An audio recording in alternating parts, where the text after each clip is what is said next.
College سے لوٹی تو کھانا کھا کر سو گئی تھی۔ عصر کے قریب اٹھی تو نہا دھو کر نماز پڑھ کر ہی کمرے سے نکلی تھی۔ رات کو اپان بھائی کی امی نے کال کی تھی۔ وہ اور ستارہ باجی شاپنگ کے لیے جانا چاہ رہے تھے، ساتھ میں ماما اور نوشی کو بھی لے جانے کا ارادہ تھا۔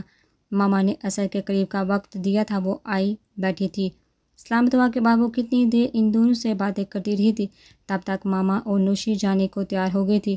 تم بھی چلتی مزہ رہتا، ستارہ آپی نے اٹھتے ہوئے اسے بھی کہا تھا۔ زرش ہنسی، ماما ہے نا، وہ بہت اچھی شاپنگ کرتی ہے، پھر میرا ہوار ہونے کا قطعی ارادہ نہیں ہے۔ عفان بھائی کی امی بھی مسکرا دی تھی۔ وہ ٹیلی فون اسٹینڈ کے قریبی صوفے پر ہی ٹکی ہوئی تھی۔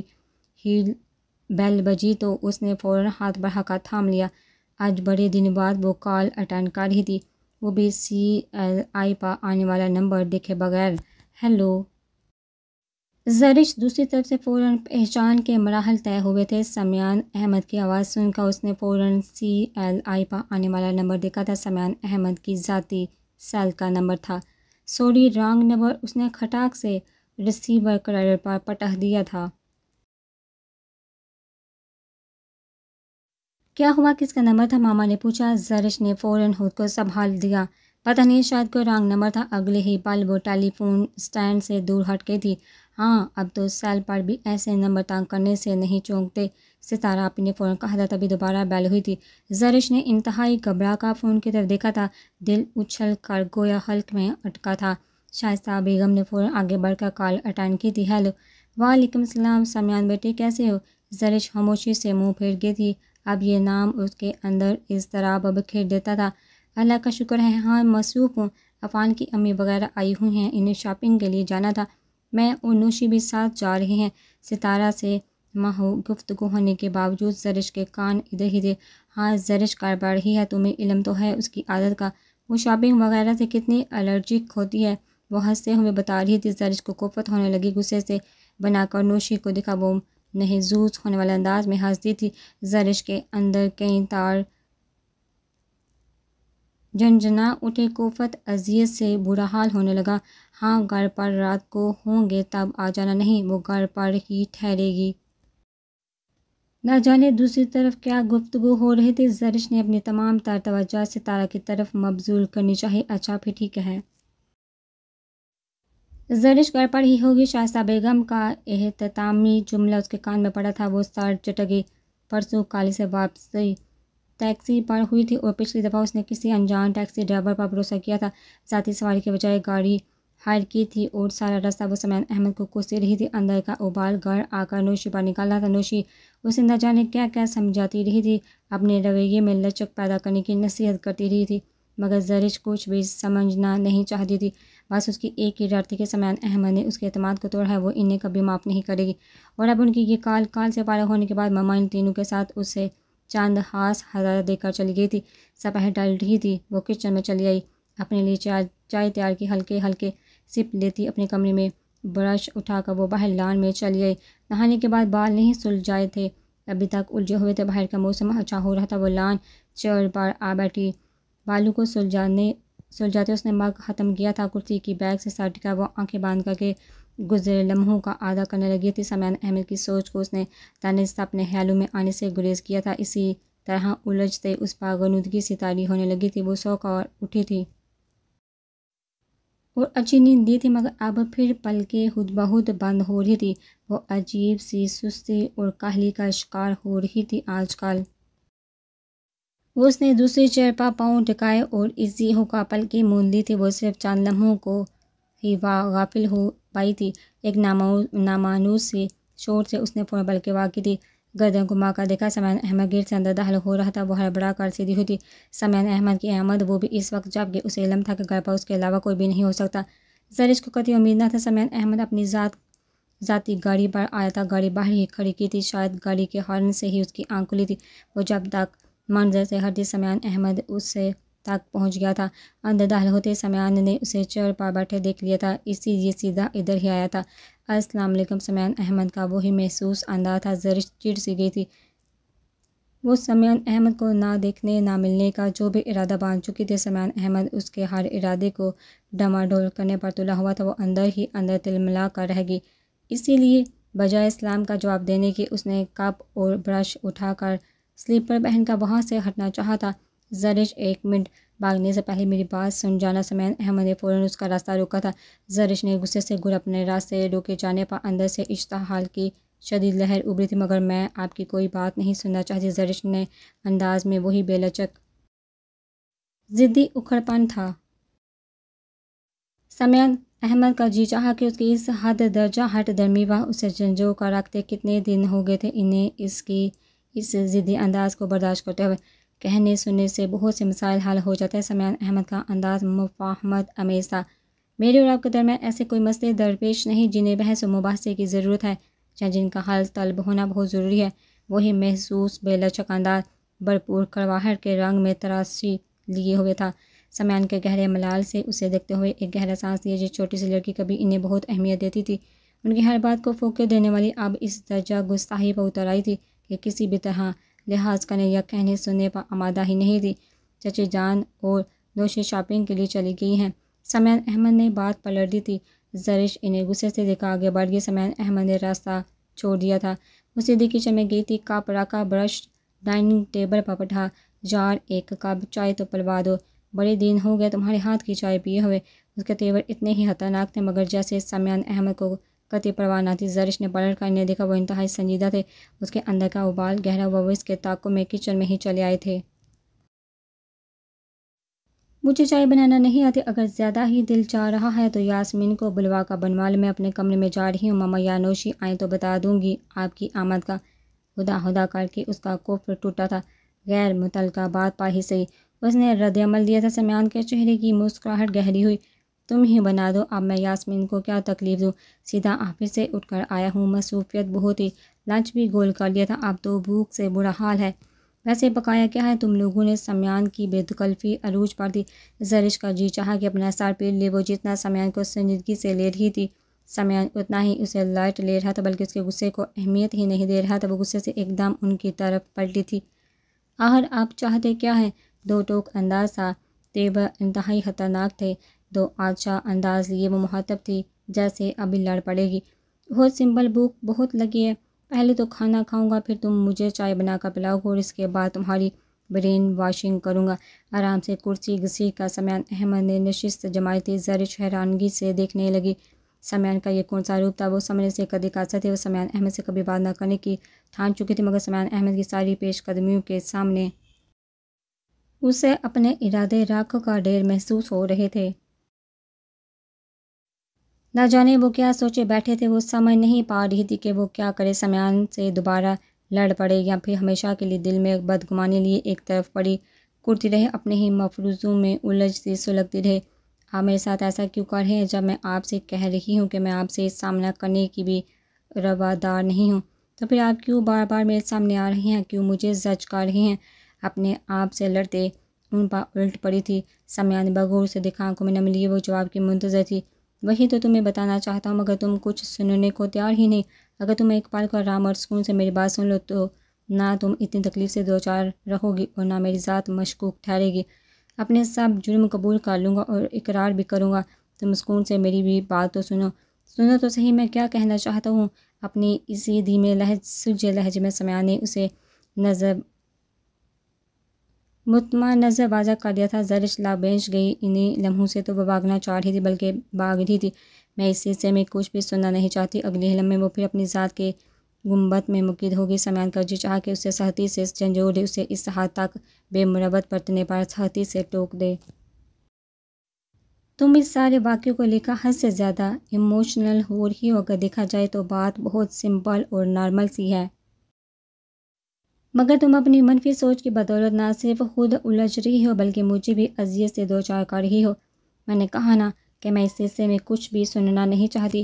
ماما وغیرہ کوئی بھی گھر پر نہیں، ان کی غیر موجودگی میں آپ آئے بہت بہت شکریہ۔ اب آپ جا سکتے ہیں، اس سے زیادہ میں آپ کو یہاں برداشت نہیں کر سکتی۔ سمیان نے غصے سے زرش کو دیکھا تھا، مگر اسے جیسے پرواہ ہی نہ تھی۔ مجھے پتہ ہے، میں چچی جان سے بات کر کے بلکہ اجازت لے کر ہی آیا ہوں۔ انہیں علم ہے اس وقت ان کی غیر موجودگی میں ادھر ہوں اور تم اپنے دماغ کا علاج کرواؤ۔ دن بدن بد دماغ ہوتی جا رہی ہو، بیوقوف ہی نہیں احمق عظیم بھی ہو۔ سمیان کے لہجے میں بھرپور ملامت تھی۔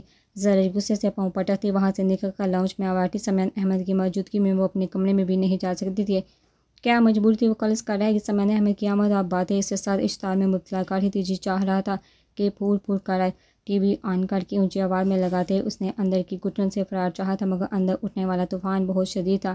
آنکھیں بر بر آئیں، دل دکھی ہونے لگا۔ سمیع احمد کو اس کی تکلیف کا احساس ہی نہیں تھا، اس کے نقصان کا اندازہ ہی نہیں تھا۔ وہ پھوٹ پھوٹ کر روئی۔ رونے سے اگر مسائل حل ہو جاتے تو آدھی سے زیادہ دنیا آنسو بہا رہی ہوتی۔ تم نے کچھ سننے پر آبادہ ہو، نہ ہی صفائی کا موقع دے رہی ہو۔ بھی بتاؤ تو میں مطمئن کروں بھی تو کیسے؟ سمیع احمد کی آواز پر وہ گھٹنوں میں سر دیے ساکت سی ہو گئی۔ سسٹر کی آواز برقرار رہی۔ سمیع نے ریموٹ اٹھا کر ٹی وی آف کیا۔ سمیع احمد ایک دو پل اس کی طرف سے منتظر رہا کہ شاید وہ کوئی رد عمل ظاہر کرے، کم از کم سر اٹھا کر ہی دیکھ لیں، مگر قطعی بے سود تھا۔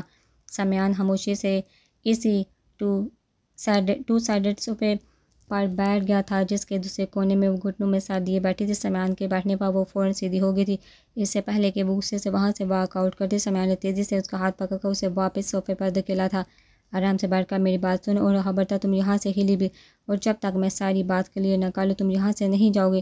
تماشا بنا لیا ہے تم نے خود کو بھی اور مجھے بھی۔ غصے سے سمیع نے اسے بری طرح سے ڈپٹ دیا تھا۔ زرش سمیع احمد کے غصے سے ایک دم ہائف ہوئی تھی۔ سمیع کا انداز نہ صرف سختی لیے ہوئے تھا بلکہ جارحانہ بھی تھا۔ زرش کو ساری جبلی مزاحمتیں دم توڑتی محسوس ہوئی۔ سمیع کے اس رویے پر وہ ہمیشہ ڈر جاتی تھی، اب بھی اندر سے خوفزدہ ہوگی۔ آپ کو کوئی حق نہیں پہنچتا مجھ پر اس طرح زیادتی کرنے کا۔ ہائف ہونے کے باوجود وہ کہنے سے باز نہیں آئی تھی۔ حق کی تو بات ہی نہ کرو، دل کی بات ہو۔ ایک طرف چچا زاد کی حیثیت سے بھی تم پر اس سے زیادہ زبردستی کرنے کا حقدار ہوں، آزمائش شرط ہے۔ زرش کے آنسو ٹھٹر گئے۔ بے یقینی سے دیکھا یہ سمیع احمد اس سے سمیع احمد سے قطعی مختلف تھے، جن کو وہ ایک عرصے سے جانتی تھی۔ گو ان کی دل نشین مسکراہٹ اور مدھر لہجے کی حلاوت و چاشنی میں کوئی فرق نہیں آیا تھا، مگر جس طرح وہ لفظوں میں اس کے سامنے اتنی بڑی بات کہہ گئے تھے، زرش ساکت رہ گئی تھی۔ میں ایسا بھی کوئی حق تسلیم کرنے کو تیار نہیں ہوں، خدا کے بعد اسے تو کبھی مر کر بھی بات نہیں کروں گی۔ آپ کیا سمجھتے ہیں مجھے اس طرح زبردستی اپنی بات سنانے پر مجبور کر لیں گے؟ شٹ اپ زرش، میں جس قدر نرمی برت رہا ہوں تم اتنی ہی حد سے بڑھ رہی ہو۔ احمقوں کی طرح ایک کی بات سوچ کر اس سوچ پر جم سی گئی ہو۔ اپنے ذہن کی گرہ کھولو تو اندازہ ہو صورتحال کا کیا ہے۔ سمیع نے اگلے ہی پل اسے محسوس مدھر دھیمے لہجے میں بات مکمل کی تھی۔ بہت اچھی طرح سمجھ رہی ہوں، صاف بات ہے دھوکہ دیا ہے آپ نے مجھے۔ کتنی عزت کرتی تھی میں آپ کی، میں نے ہمیشہ آپ کو سمیع بھائی سمجھا۔ اور اب وہ بغیر جملہ مکمل کیے گھٹنوں میں سر دیے پھول پھول کر روئی۔ سمیع خاموشی سے اس کے ہلتے وجود کو دیکھنے لگا۔ جواب بہت دلال کی کمی نہ تھی، مگر اس سمے اس چھوٹی سی لڑکی کو سمجھانا دنیا کا مشکل ترین عمل لگ رہا تھا۔ کیونکہ آپ نے میرے ساتھ ایسا کیا، بگاڑا کیا تھا میں نے آپ کا؟ بولیے، جواب دیا۔ سمیع نے اسے رونے دیا تھا اور وہ خوب روئی بھی تھی، جس سے جی ہلکا ہوا تو سر اٹھا کر سمیع نے احمد کو دیکھا جو دھیمی سی مسکراہٹ سے اس کی طرف متوجہ ہوا۔ میں نے کچھ غلط نہیں کیا؟ ہاں، میں اپنا آپ تم پر اشکار نہیں کرنا چاہتا تھا، کم از کم تب تک جب تک تم اس مقام پر نہ پہنچ جاتی۔ اور پھر سب سے بڑی ٹینشن امی کی طرف سے تھی، وہ تمہیں کبھی بھی کسی بھی حیثیت سے قبول نہیں کریں گی۔ میرا خیال تھا کہ جب تک وہ آمادہ ہوں گے تب تک میں تم سے اپنے جذبات مخفی رکھنے میں کامیاب رہوں گا۔ اگر اس دن کا واقعہ رونما نہ ہوتا تو شاید تم اب بھی خبر ہی رہتی۔ سمیع احمد نے اسی دھیمے انداز میں لب کشائی کی تھی۔ یہ میرے سوال کا جواب نہیں، مجھے صرف یہ بتائیے، آپ جب اچھی طرح سے جانتے اور سمجھتے بھی تھے کہ میرے آپ سے متعلق کیا جذبات احساسات ہیں، پھر بھی آپ نے میرے متعلق ایسی باتیں سوچی جس کا تصور ہی مجھے کسی گناہ سے کم نہیں لگ رہا۔ میرے نزدیک یہ کوئی گناہ نہیں، جذبے دلوں میں خدا کی طرف سے آتے ہیں۔ تم ہمیشہ مجھے عزیز ہی ہو، پہلے چچا زاد کی حیثیت سے اور پھر صرف زرش کی حیثیت سے۔ ٹھیک ہے، احساسات بدلتے ہیں، جذبات بے لگام ہوتے ہیں، مگر تم ایمانداری سے تجزیہ کرو، کیا کبھی میں نے تمہارے اعتماد کو توڑنے کی کوشش کی؟ کبھی تمہاری معصومیت کو داغدار کیا ہے؟ بولو، جواب دو۔ سمیع احمد اس کے دل و دماغ کی گرہ کھولنا چاہتا تھا۔ بات کھلی تھی تو اب وہ مکمل طور پر زرش کے سامنے اپنا آپ منوانا چاہتا تھا تاکہ بعد میں کوئی غلط فہمی نہ رہے۔ اس کے سوال کیا دیکھنے پر وہ نظریں پھر گئی۔ ایک دم شرم سی بھی محسوس ہوئی۔ گفتگو کا پیرانہ نظر انداز کیا جانے والا نہ تھا، نہیں، دل ایمانداری سے کہہ اٹھا تھا۔ اس نے صرف گردن ہلائی تھی، مگر آپ نے میرا اعتماد توڑا ہے۔ ادھر مرغی کی وہی ایک ٹانگ تھی۔ سمیع نے انتہائی بے بسی سے اسے دیکھا، یعنی کہ سب لاحاصل تھا۔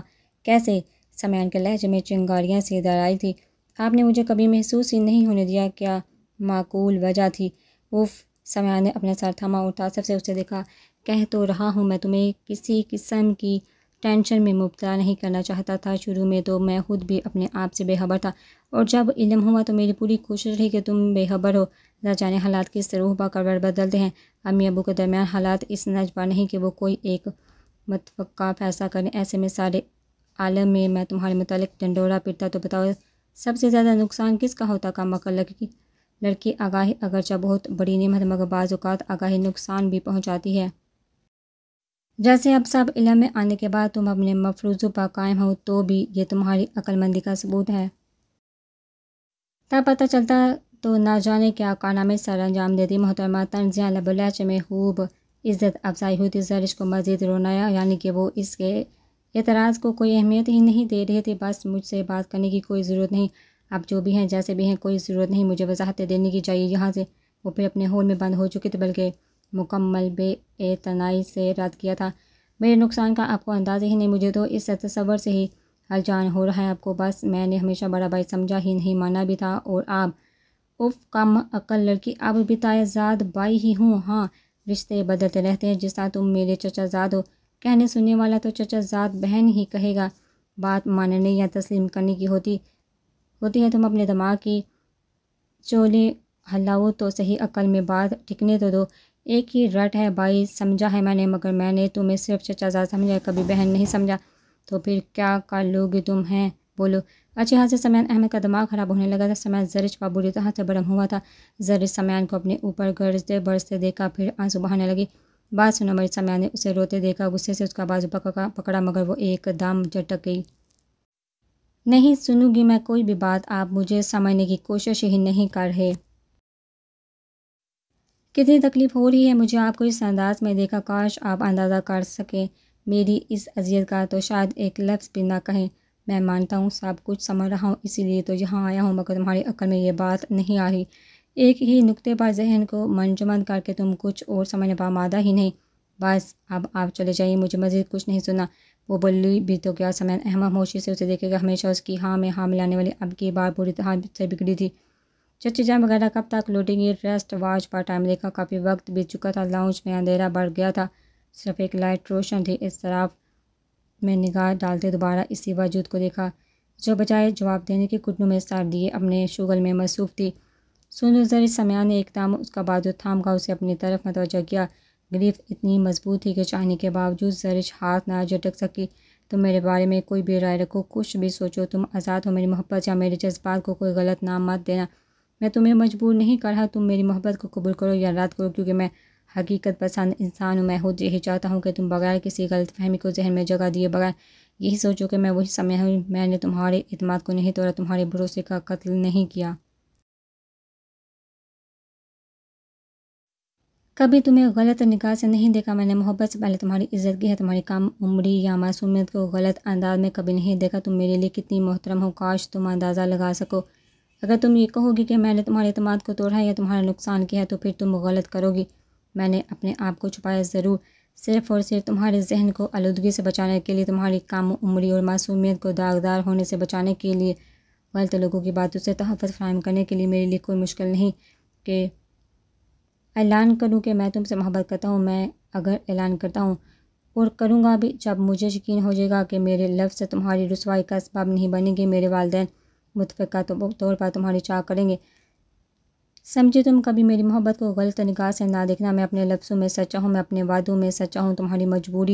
تمہیں مجبور نہیں کر رہا، مگر میری شخصیت اور کردار کو غلط نگاہ سے نہ دیکھو۔ انہوں نے بغیر رکے صاحب کہہ دیا۔ زرش جو ان کا لفظ اپنے اندر اتارتی تھی، خاموشی سے سر جھکا گئی۔ تم پر زبردستی نہیں، میں نے تمہارے اعتبار یا اعتماد کا کوئی خون نہیں کیا۔ تم نے مجھے بھائی یا کزن جس کا بھی مان لیا، میں نے اس رشتے کی آخری حد تک پاسداری کی ہے۔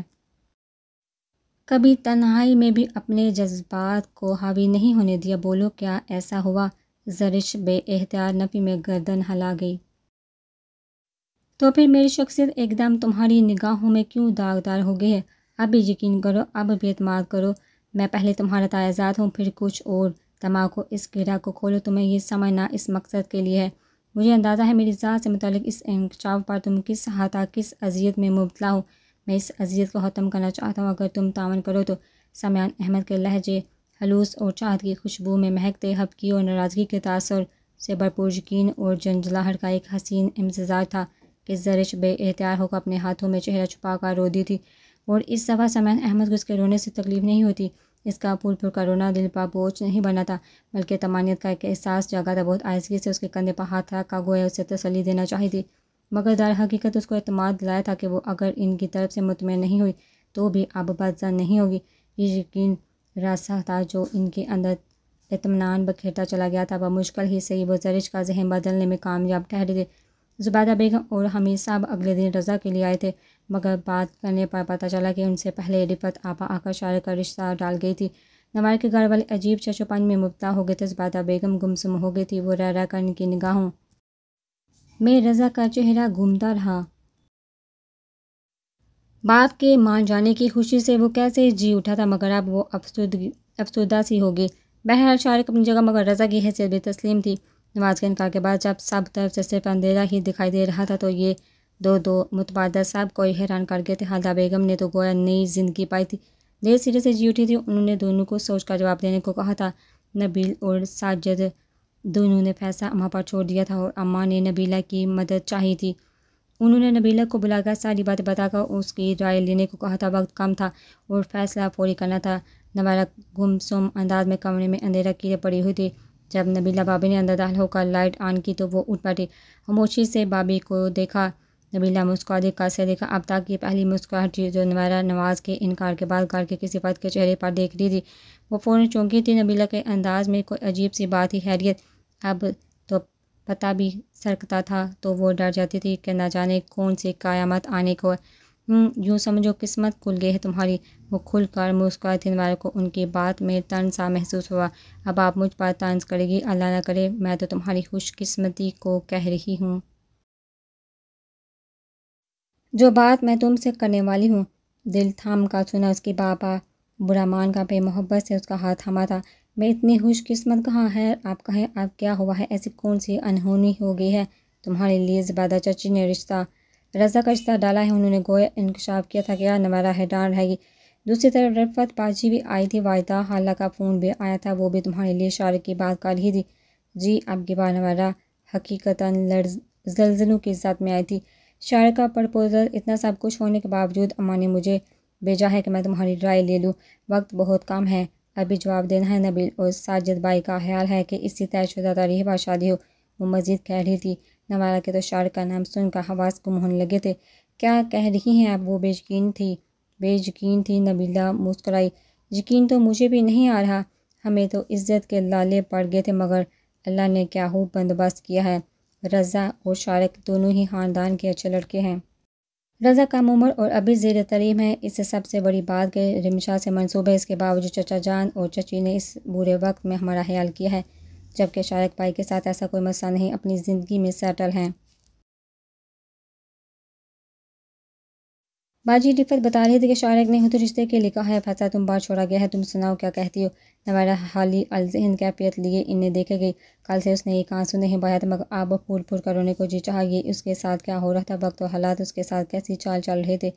شارق زمان کے تصور سے اس کے روم میں نفرت کا طوفان برپا ہو جاتا۔ وہ اپنی بیماری کی وجہ سے سب چھپا گئی تھی۔ شارق زمان کی حرکت خود تک محدود رکھے ہوئے تھی، مگر اب انہیں اتنی شرم مل گئی تھی کہ وہ حد سے گزر رہے تھے۔ تم ان سب سے مختلف ہو۔ پہلی دفعہ تمہارے اس تک چھپے انداز نے مجھے تمہاری طرف راغب کیا تھا۔ ایسی عورت بہت بڑا ناز ہوتی ہے، تم میرے دل کے اندر زحم کرتی گئی ہو، تمہیں اندازہ ہی نہیں کہ تم کیا ہو۔ شارق زمان کی آواز اس کے کانوں میں ہتھوڑے برسانے لگی تھی۔ اس نے سختی سے کانوں پر ہاتھ رکھ لیے تھے۔ پلیز بھابھی، انکار کر دے، مجھے نہیں کرنی کسی سے شادی، نفرت ہے مجھے سب سے۔ نواز، شارق، رضا، کسی سے بھی نہیں، پلیز کہہ دے جا کر، کسی سے بھی نہیں۔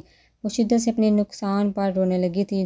نبیلہ کو تو لینے کے دینے پڑ گئے تھے، کل سے وہ نہیں روئی تھی، مگر اب وہ کیا کہنا چاہتی تھی کہ وہ کس نقصان پر تڑپ رہی تھی۔ انہوں نے فوراً اسے اپنے ساتھ لگا لیا۔ اماں کی پریشانی کو دیکھو، ایک دن میں ہی وہ بستر پر جا لگی، تمہارا دکھ انہیں مار دے رہا ہے۔ پلیز اپنے آپ کو سنبھالو، میں جانتی ہوں تم نواز کو پسند کرنے لگی تھی، مگر وہی تمہارے قابل نہ تھا۔ بھول جاؤ اسے، بس یاد رکھو اللہ کے ہر کام میں مصلحت ہوتی ہے۔ یقیناً اس نے تمہارے لیے بہترین کا انتخاب کیا ہوگا۔ انہوں نے اپنے محسوس محبت بھرے انداز میں اسے سمجھانا چاہا تھا، وہ مچل گئی۔ ہرگز نہیں، شارق زمان کے کریکٹر کے بارے میں آپ مجھے کیا گارنٹی دے سکتی ہیں؟ اور رضا سے تو میں نے ہمیشہ چھوٹے بھائیوں کے علاوہ کچھ اور سمجھا ہی نہیں۔ وہ کم عمر، جذباتی اور لاابالی سا لڑکا میرے تو کسی وہم و گمان میں بھی نہیں تھا۔ پلیز اماں کو صاف انکار کر دیں، مجھے ہر طرح کی ضرورت قبول ہے، مگر اب شادی نہیں کروں گی، بالکل نہیں کروں گی، اور کوئی مجھے مجبور بھی نہ کرے۔ وہی اٹل انداز تھا۔ نبیلہ نے کچھ کہنے کو ہونٹ وا کیے تو پھر بینچ لیے۔ نویرہ کا نفرت انگیز دو ٹوک انداز انہیں کچھ بھی مزید کہنے سے روک گیا تھا۔ وہ بے یقینی سے منتظر تھی۔ ان چند دنوں میں حالات جس قدر تیزی سے بدلتے تھے، وہ پل پل بدلتے لمحوں پر نظر رکھے ہوئے تھا۔ رفعت باجی کے لوٹنے اور نویرہ کا انکار نہ سن کر شارق سامان گمسم ہو گیا تھا۔ نویرہ اس کے لیے کبھی اقرار نہیں کرے گی، دل اور ذہن اس بات پر آگاہ تھے، مگر اب انکار شارق سامان کو کچھ پل کے لیے ششدر کر گیا تھا۔ ذہن کو جھٹکا ضرور لگا تھا۔ نماز کو آمادہ کرنے کے بعد یہ انکار بہت پریشان کن تھا۔ میں پاؤں پکڑ پکڑ بھی خالہ اماں کو منا لیتی کہ تمہاری خواہش ہے، مگر حمید چچا نے سارا کام خراب کیا ہے۔ انہوں نے رضا کا پرپوزل دیا ہے۔ سارا خاندان جانتا ہے کہ رضا رمشا سے منسوب ہے، اس کے باوجود مگر نبیل اور ساجد کی مرضی نہ جانے کیا ہے۔ نویرہ سے تو نبیلہ نے فوراً پوچھا تھا، اس نے تو فوراً انکار کر دیا۔ میں نے بھی بات کی، مگر وہ تو تمہارا نام بھی سننا نہیں چاہتی۔ پھر چچی نے رضا کے لیے بات کی، سب نے اسے سمجھانا چاہا، مگر وہ تو رضا یا کسی کا نام بھی سننا نہیں چاہتی۔ وہ اماں اور شارق کو بتا رہی تھی۔ شارق سامان رضا سے متعلق سن کر انجنبے سے دوچار ہوا تھا۔ نواز کو اس نے کیسے قتل کیا تھا، ایک نویرہ کے حصول کے لیے وہ کیا کیا نہیں کر رہا تھا، کیسے کیسے پاپڑ نہیں بیل رہا تھا، مگر اب یہ رضا کا پرپوز اس کے اندر رقیبانہ سی نفرت پیدا کرنے لگا تھا۔ وہ ایک دم اشتعال کے گہرے کرب سے دوچار ہوا۔ نویرہ کو اب کوئی شہزادہ عالم بیان نہیں آئے گا۔ خالدہ چچی کس انتظار میں ہے؟ کیا آپ کو اسی لیے بھیجا تھا کہ انکار سن کر چپ چاپ اٹھ جائیں؟ وہ غصے سے پھنکارا تو رفعت نے تعصب سے اسے دیکھا تو کیا کرتی، زبردستی ہاں کرواتی؟ شارق کی بات ذرا اچھی نہ لگی تھی۔ تو کیا ہر چہ بہنیں تو اس سے زیادہ کر لیتی ہیں؟ اگر واقعی دل میں بھائیوں کے لیے جگہ ہو تو۔ اس نے فوراً جوابی کارروائی کی تھی۔ رفعت کو جو دکھ ہوا سو ہوا۔ اب کے والدہ بیگم نے بھی تعصب سے اسے دیکھا۔ ایک تو تم نے نہ جانے نواز سے ایسی کیا بات کی ہے کہ وہ سب چھوڑ چھاڑ کر بھاگا ہے، اوپر سے تم دل جلانے والی باتیں کر رہی ہو۔ رشتے ناطے عزت داروں میں یوں ہی طے نہیں ہوتے، ناک رگڑنا پڑتی ہے، جوتیاں گھسائی جاتی ہیں، اور پھر بھی دوسرے فریق کی مرضی ہوتی ہے کہ وہ قبول کرے یا نہ کرے۔ اب تو صورتحال ہی دوسری ہے۔ صبر و برداشت سے کام لو۔ وہ ماں تھی، نواز کو ہٹانے قدم کی انہیں یاد تھی۔ وہ جانتی تھی شارق زمان جس چیز کی ٹھان لے اس کے فائدے یا نقصان کے لیے کسی حد تک جا سکتا ہے۔ کیا تھا، انہوں نے صرف جنم نہیں دیا تھا، پالا پوسا تھا۔ اس کی فطرت و طبیعت سے بخوبی آگاہ تھی، سبھی رنگوں کا شعور تھا، بخوبی آگاہ تھی۔ آپ سے تو یہ کام کبھی ہونا ہی نہیں ہے۔ ناحق میں نے آپ کو پاکستان بلوایا، مجھے خود ہی کچھ کرنا پڑے گا۔ وہ غصے سے اٹھ کھڑا ہوا تھا۔ اماں نے دہل کر رفعت کی شکل دیکھی۔ اب کیا کرو گے؟ ہر طرف تو نویرہ کو بدنام کروانے کو ڈنڈورا پٹوا دی ہے، اب اس معصوم بچی پر کیا قیامت ڈھاؤ گے؟ رفعت باجی آپ پھر جائیے اور نویرہ کو آمادہ کریں، سے کہیں وہ راضی ہو جائے۔ بے شک نواز سے متعلق اس سب کچھ بتا دے، مگر انکار نہیں سنوں گا۔ عزت سے انہیں دنوں شادی کروں گا، ورنہ جو میں کروں گا وہ سارا خاندان یاد رکھے گا۔ ادھر سے ادھر ٹہلتے ایک دم رکا۔ اس نے رفعت باجی کی شکل دیکھی تھی۔ خدا کو مانو شارق، اب وہ نہیں مان رہی تو زبردستی ہے کیا؟ ہاں یہ بھی کر لوں گا اگر وہ نہیں مانی تو۔ نہایت شفاف انداز تھا۔ رفعت نے گہرے ملال سے اسے دیکھا، جس کی وجاہت دیکھنے سراہنے کے قابل تھی، مگر ایسی کیا بات ہے نویرہ میں؟ انہوں نے بغور اس کا چہرہ دیکھا تھا۔ یہ سوال نویرہ پوچھے گی تو ضرور بتاؤں گا، ہر کسی کو بتانے والا نہیں۔ ادھر سے کیا شان استغنا تھا؟ ہاتھ اٹھا کر بے پرواہی سے کہا گیا تھا۔ پہلی بھی تو یہی نویرہ تھی، تمہیں یاد ہوگا ایک دفعہ میں نے ذکر کیا تھا تو تم نے انکار کر دیا تھا کہ تم فی الحال شادی کرنے کے موڈ میں نہیں ہو۔ اب ایسی کیا انہونی ہوگی کہ تم یکا نہ صرف راضی ہو بلکہ شادی تک رکوا دی ہے، اور اب یہ نئی ضد؟ سچ سچ بتاؤ، واقعی دل آیا ہے یا پھر؟ اماں نے غصے سے شارق کو دیکھا، جو ان کی کچھ ماننے کو تیار ہی نہ تھا بلکہ کچھ بھی کہنے سننے پر آمادہ نہ تھا۔ کہا نہ، یہ بات آپ کو بتانے والی نہیں، نویرہ پوچھے گی تو اسے بتاؤں گا۔ تو ٹوک انکار ہوا تھا۔ اچھا پھر آپ جا رہی ہیں؟ اماں کو صاف جواب دے کر وہ رفعت آپا کی طرف مڑا۔ ابھی تو آئی ہوں، تم چپ کر کے صبر کر لو۔ نویرہ نہیں ماننے والی۔ ہو سکتا ہے خالہ جان کی مرضی رضا کی طرف ہو، انہوں نے اپنی طرف سے قائل کرنا چاہا تھا، مگر وہ تو ایک دم بھڑک اٹھا۔ رضا کا نام ہی اس کے اشتعال کو ہوا دینے کو کافی تھا۔ ایسی کی تیسی رضا کی جان سے مار دوں گا اگر کسی نے نویرہ کے لیے اس کا نام بھی لیا تو۔ چچی کو اچھی طرح سے باور کروا دے، اگر آپ کو یہ کام مشکل لگ رہا ہے تو انکار کر دے، میں خود سب ہینڈل کروں گا۔ والدہ بیگم نے رفعت کی صورت دیکھی تھی۔ شارق کا نویرہ کے لیے اس قدر ایموشنل ہونا حادثہ غیر یقینی تھا۔ وہ کہاں عورت سے نفرت کرنے والا، شادی کے نام سے بھاگنے والا اور سب سے بڑھ کر عورت کی مکاری اور چالاکی سے نفرت کرنے والا اس وقت ایک عورت کی طلب کر رہا تھا، اور اس حد تک اس طلب میں آگے بڑھ چکا تھا کہ اس کے حصول کے لیے ہر جائز اور ناجائز کی بھی پرواہ نہیں کر رہا تھا۔ نواز کا عین شادی کے دن انکار واضح ثبوت تھا۔ میں انکار نہیں کر رہی، مجھے اندازہ ہے وہ لوگ نہیں مانیں گے۔ ٹھیک ہے، آپ بیٹھی رہے جہاں، اب جو بھی کروں گا میں خود ہی کر لوں گا۔ اس کے لہجے کا سرد پن ایک دم شفقت کی حد کو چھو گیا تھا۔ اللہ نہ کرے، کیا کرو گے تم؟ اماں نے اس کے تیور دیکھ کر دہل کر پوچھا۔ میں حالدار چچی کے ہاں جا رہا ہوں، اگر اب بھی انکار ہوا تو میں نویرہ کو اٹھا لوں گا، یہ ذہن میں رکھیے گا۔ نواز کے انکار کے بعد اب وہ صرف میرے گھر آئے گی، وہ غصے سے کہتا باہر نکل گیا تھا، اور واجدہ بیگم نے خوف سے لرز کر اپنا دل تھام لیا تھا۔